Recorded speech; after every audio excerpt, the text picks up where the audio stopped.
If you're curious about which camera to get for YouTube, this is the video for you. Currently, I'm recording this video on the Sony ZV-1. And why am I using the Sony ZV-1 when I've got the Sony a7 III right here? A $3,000 camera, well, $2,000 with the $1,000 lens, the Tamron. Why would I do that? Why would I be using the Sony ZV-1 over this behemoth right here? This is an incredible camera, and I use it for all my professional stuff like wedding videos and whatnot. But the Sony ZV-1 has something that I love about making videos for YouTube, and that is its portability. It's very quick and fast and easy to take a video just like this. Here, I'm gonna show you exactly where I am right now and the quick, easy, hassle-free setup that it is. Came downstairs, I brought my camera right here. It's just on a small little tripod. Zoop.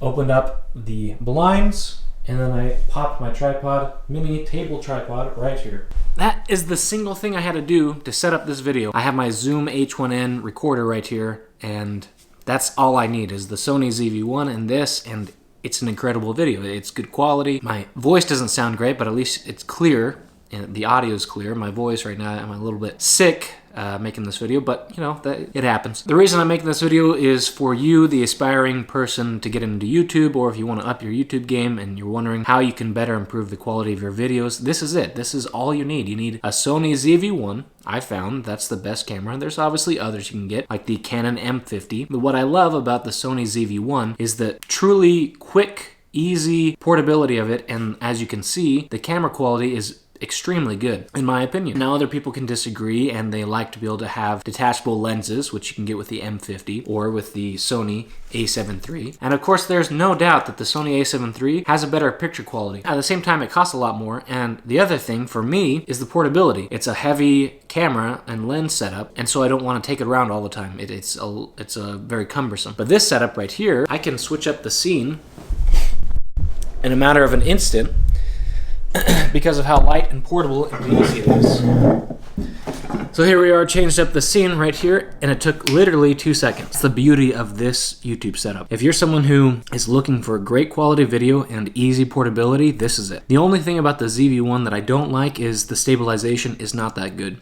You would need to set up a gimbal with it if you want to, run and gun and you're walking around a ton. A vlog gets by, it's good, but I much prefer doing my videos like this where I have it on a tripod and set it up in different locations. Getting a nicer camera than this and getting a better quality, I honestly don't believe it's necessary. What I do believe is necessary is the 4K aspect of this camera, and that's why I like the Sony ZV-1 myself. When I do 1080p, even if it's great 1080p, the quality is becoming noticeable in today's age. With all the monitors, TVs, and phones that are able to do 2K up to 4K resolution, 1080p is starting to look a little bit outdated. And I definitely notice it. I'm sure you notice it as well if you have a screen that plays 4K. Most of us do nowadays. And in reality, even if you don't, and it's not that big of a deal quite yet, it's going to become a bigger and bigger deal as time goes on. So you might as well start making your videos that's going to be viewed by people in the future. You might as well start making them now in 4K so that they're future-proof, or at least to some degree future-proof. Obviously, that's not to say that the 4K camera is what makes or break a YouTube channel. That's not it. The content is what makes or break a YouTube channel. You're going to get a lot better conversions if you have the necessary stuff, and it's going to make your ability to make videos a lot easier and a lot quicker. This setup, I'm a lot more motivated to go and make videos like this, whereas if there was a lot of time involved with just barely getting set up, take away all the time and effort to do research and decide what video to make and all of that. Take away all that. The thing that matters the most to me is being able to do it very quickly. For me, in my mind, it's a barrier to entry. And if I have a quick, easy setup like this, it makes me want to make more videos, which is exactly what I need for my YouTube channel. And I'm assuming for most people, that's what you need. You instantly are, okay, I got an idea, I want to make this video, let's go make it. Instead, it's like going to the gym. You're a lot more likely to go work out if you're just working out at home and you have gym equipment at home. Whereas if you have to get your shoes on, drive over to the gym and start working out there, and then have to drive all the way back, it's less likely that you're going to do that. It's a lot more likely if you just have some weights at home to just start doing some weightlifting at home. Not that I do that much, but as an example. So that's the same idea, same concept here with creating YouTube videos and having a quick, easy, portable setup that still has great quality like this does. The other thing for me that is extremely important, and I feel like the Sony really nails it with this camera and all their cameras nowadays, the autofocusing, and specifically the eye autofocusing, because without that,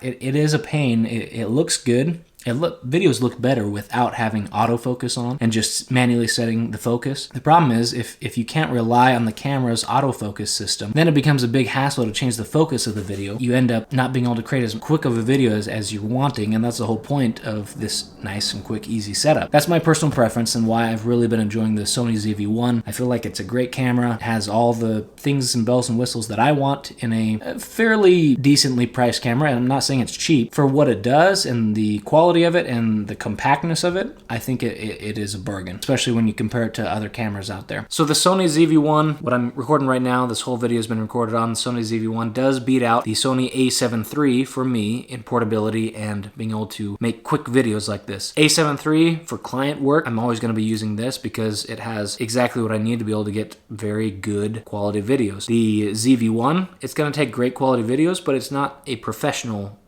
camera for client work, like wedding videos and whatnot. You're not going to want someone seeing you with a point-and-shoot camera like the Sony ZV-1 out on a job, and if they're paying you $1,000+, they're going to be like, why don't I just use my phone or have my own point-and-shoot camera? This guy's not doing anything. You need to look the part, and not only that, but the a7 III does have higher quality lenses and a bigger sensor and all that, which helps a lot with creating wedding videos, which I do. As far as client work, a7 III, of course. But as far as making YouTube videos like this, most likely for your channel, the Sony ZV-1 is going to be the best option you can get currently on the market. And I would highly recommend it if you're looking for a good quality 4K fast auto tracking camera. The only downside to know about of the Sony ZV-1 is you're going to need a few extra batteries, which they're super cheap nowadays, but the battery life does drain fairly quickly. You're going to take probably, a video or two worth of footage, and you're going to have to change the battery. A bit annoying in that regard. I've been using it, and I'm able to make a solid amount of videos, crank it out with just one battery. But normally I'm making my videos here inside of my apartment. If you're out on the go, you're going to want to have some extra batteries. But that's the only thing to know with the Sony ZV-1. An incredible camera, I think, been doing great for me. I'm happy with it, and hopefully this video helped you out as well.